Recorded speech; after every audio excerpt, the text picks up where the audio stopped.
the neck is vulnerable. It's exposed. It's intimate. It's a place where the body often answers before the mind has time to form a sentence. So don't rush into it. Start somewhere else. A kiss on the lips.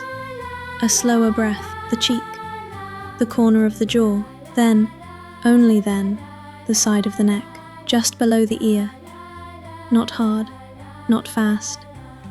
Then pull back slightly. Let your breath touch the skin. That's often where the shiver happens. Not in the pressure, in the anticipation. A good neck kiss is a rhythm. A kiss, a pause, a breath. Another kiss, a little lower. Maybe the nape of the neck. Maybe the collarbone.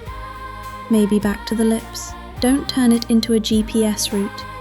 Desire does not want to hear, in 200 meters, turn right toward the erogenous zone. Desire likes surprise, but not brutality. The tongue can be there, yes, but softly, like a suggestion, not like a failed diplomatic invasion. Teeth can exist too, barely. A touch, a tease, never a surprise bite.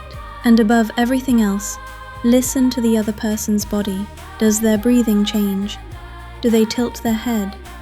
Do they move closer? Does their hand hold you there for a second longer? Then maybe you continue. But if they freeze, pull away, laugh nervously, or seem suddenly absent, slow down. Go back to the lips. Or stop. But a neck kiss can be intense without leaving a bruise. It can be hot without hurting. It can be unforgettable without becoming evidence. The perfect neck kiss is not the one that marks the skin. It's the one that makes them close their eyes. The one that makes them forget what they were about to say. The one that changes their breathing.